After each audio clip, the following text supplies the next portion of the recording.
Last week मैंने नायक movie देखी तो उसके देखते हुए मेरे मन में भी ख्याल आया, मेरे मन को भाया, मैं कुत्ता काट के खाया, कि मैं अगर एक दिन का पीएम बनूंगा तो क्या करूंगा और लोग क्या सोचते हैं कि अगर उन्हें भी एक टाइम के लिए या फिर एक दिन के लिए पीएम बनाया जाए। तो मैंने गूगल पर सर्च किया तो एज यूजुअल कोरा पर लोगों ने अपने ओपिनियन शेयर किए हुए थे कि अगर वो एक दिन के पीएम बनते हैं तो क्या करेंगे। देखिए वीडियो के लास्ट में मैं अपना ओपिनियन भी जरूर शेयर करूंगा और आप भी कीजिएगा। सबसे ज्यादा जो था वो था रिजर्वेशन, मतलब कि जितने भी यूजर ने इस चीज के बारे में लिखा ना, उन सब ने एक ही चीज सबसे ज्यादा कॉमन थी, वो थी रिजर्वेशन की अगर मैं पीएम बनता हूं तो सबसे पहले रिजर्वेशन को हटाऊंगा। मैं पर्सनली ओबीसी से हूं और मैं भी मानता हूं कि रिजर्वेशन को खत्म कर देना चाहिए। रिजर्वेशन सिर्फ और सिर्फ डिसएबिलिटीज के बेस पर ही होनी चाहिए। देखिए चीज अच्छी है, पर आजादी के 76 साल बाद भी हमारे देश में लोअर कास्ट वालों के लेकर सिचुएशन पूरी तरह से खत्म नहीं हुई है। चमार, वाल्मीकि, भंगी, इन कास्ट को आज भी हमारे समाज में एक गाली के तौर पर यूज किया जाता है। देखिए मैं मानता हूं कि पहले के मुकाबले सिचुएशन बहुत ज्यादा सुधरी है, पर अभी भी बहुत से लोगों की मेंटलिटी वही है। आज भी बहुत सारे कास्ट को लेकर हम काफी केसेस देखने को मिल जाते हैं। तो जिस तरह से सिक्के के दो पहलू होते हैं, ठीक वैसे ही यहां पर है। तो ये ना तो खत्म होगी और ना ही कोई इसे खत्म करेगा, बिकॉज ये इलेक्शन का एक बहुत बड़ा मुद्दा रहता है शुरू से ही।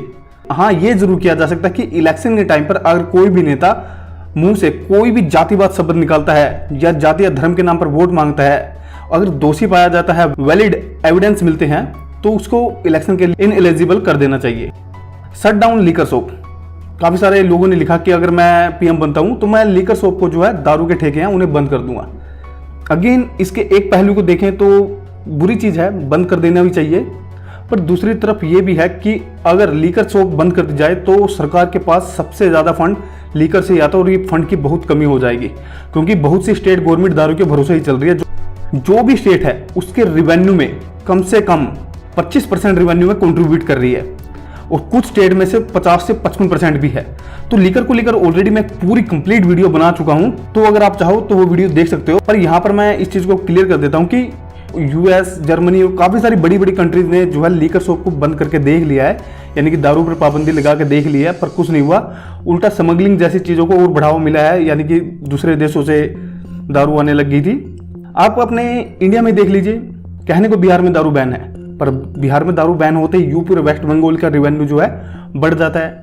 दैट्स मीन कि वहां से जो इसके पड़ोसी राज्य हैं वहां से दारू की सप्लाई हो रही है, पर दारू अभी भी बंद नहीं हुई है। अभी भी कितने मरने वाले केस हमें दिखाई देते हैं।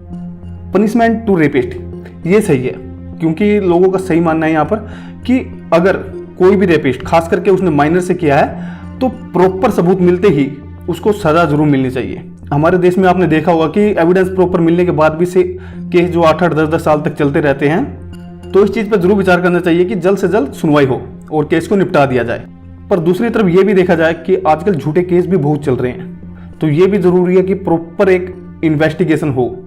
माई थॉट, पर्सनली मैं क्या मानता हूँ, अगर मैं पीएम बनता हूँ तो किस चीज पर सबसे ज्यादा वर्क करना चाहिए, तो वो है हमारे कॉन्स्टिट्यूशन के 4th पिलर, यानी कि मेन स्ट्रीम मीडिया।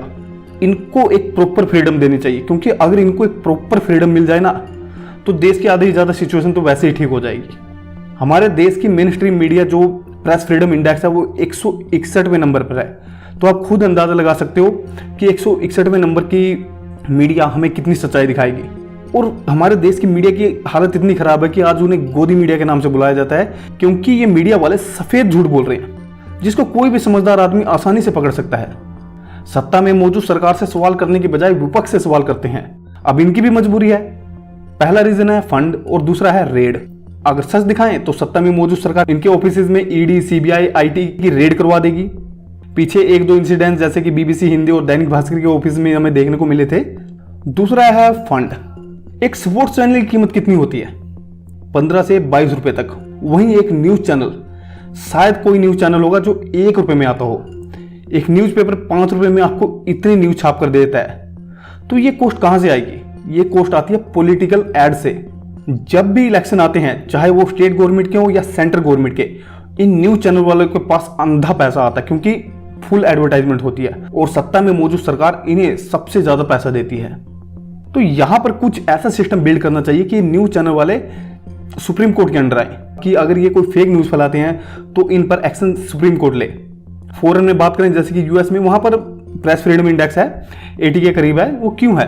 क्योंकि वहाँ की जो मीडिया है वो पॉलिटिकल पार्टी पर डिपेंड नहीं है। दैट्स वाई वो हिम्मत करके सवाल भी पूछ लेते हैं कई बार, क्योंकि अगर मीडिया सही हो जाती है ना तो हमारे देश की काफ़ी सारी सिचुएशन वैसे ही सुधर जाएगी। Only one education board.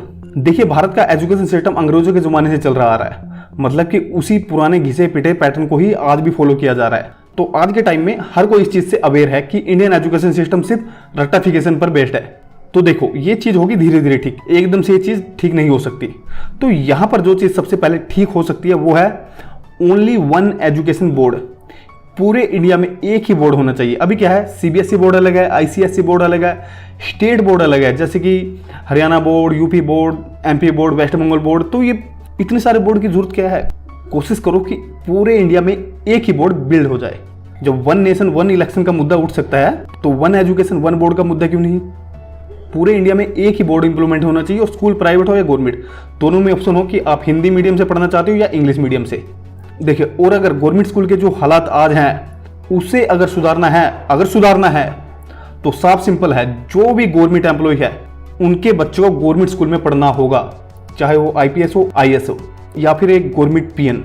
ये रूल इंप्लीमेंट होते ही तो आप देखो गवर्नमेंट स्कूल की सिचुएशन क्या होती है। प्राइवेट स्कूल वो फेल कर देगी वो विद इन 1 ईयर से 2 ईयर्स में ही। बट पॉइंट इज दैट अगर स्कूल को रन ही ना करना हो तो दैट्स द मेन पॉइंट।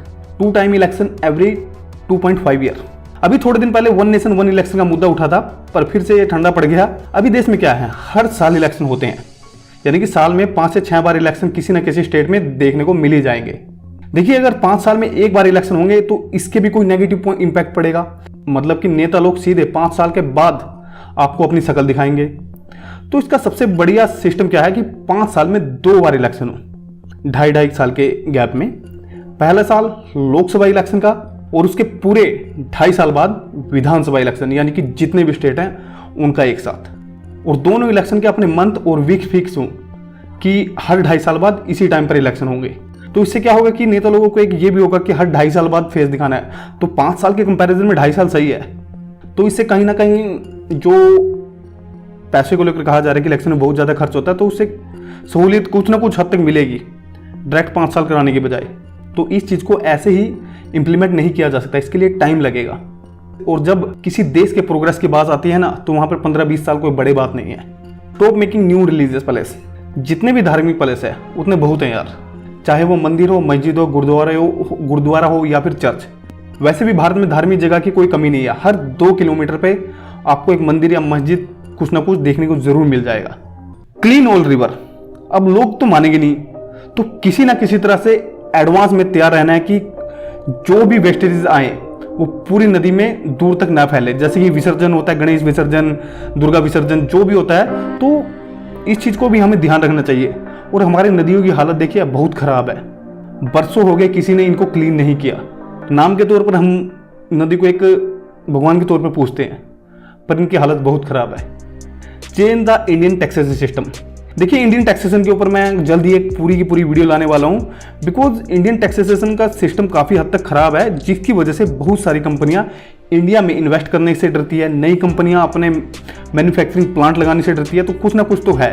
तो इंडियन टैक्सेशन के ऊपर एक बार जरूर ध्यान देना चाहिए सरकार को, और इसके ऊपर वर्क किया जाएगा, यानी कि मैं वीडियो बनाऊंगा आने वाले टाइम में। लीगल ऑनलाइन गैम्बलिंग, देखिए चीज़ गंदी है पर कम से कम टैक्स तो आएगा। Bet365 एक यूके की वेबसाइट, अगर आपने उसका नाम सुना हो तो वो यूके में सबसे ज़्यादा टैक्स पे करती है। और इंडिया में मैं आपको बोलता हूँ, आप ये बताइए कि आपके आसपास के एरिया में क्या गैम्बलिंग नहीं होती? क्या मैच पर बैटिंग नहीं करवाई जाती? आप थोड़ा सा दिमाग दौड़ाइए, कॉन्टैक्ट कीजिए, आपको आसपास विद इन 2 किलोमीटर के या 3 किलोमीटर के एरिया में कोई ना कोई बुकी आपको जरूर मिलेगा जो आपको ऑफलाइन गैम्बलिंग करवाएगा। बट पॉइंट इज दैट जब ये चीज़ ऑफलाइन हो रही है और सरकार कितना भी रोकने की कोशिश कर रही है, रुकेगा नहीं। पुलिस ने पकड़ती है, 2 पैसे लेती है, फिर अगले दिन का फिर वही काम। तो इससे अच्छा है कि इस चीज़ को लीगली कर दो, तो हर घर में एक गैम्बलर होगा, प्लस टैक्स तो आएगा। रही बात लोगों को सुसाइड करना, बर्बाद होना, जिसको बर्बाद होना वो ऑफलाइन गेम में भी होता है और सुसाइड वहाँ पर भी करता है। बट हाँ, कहीं ना कहीं थोड़ा लिटिल बिट फ़र्क तो ज़रूर पड़ेगा दोनों चीज़ों में। कुछ रूल और रेगुलेशन के साथ इस चीज़ पर विचार करना चाहिए कि एक महीने में आप एक पर्टिकुलर आईडी पे इतने ही रुपए की गैम्बलिंग कर सकते हो, या फिर जैसे कि जिसका ये अकाउंट है उसी के अकाउंट में विथड्रॉल पैसे होंगे, उसी अकाउंट से जाएंगे। तो कुछ ऐसे सिस्टम बिल्ड करना चाहिए, एक लिमिट होनी चाहिए, कि आप दिन में इतने तक की बैटिंग कर सकते हो या फिर महीने में इतने तक की कर सकते हो। तो पर्सनली मेरा तो सबसे बड़ा मुद्दा ये है कि मीडिया को फ्रीडम दी जाए, क्योंकि अगर उन्हें फ्रीडम मिलती है तो देश में बहुत सारी चीज़ें एज इट इज़ अपने आप ठीक हो जाएंगी।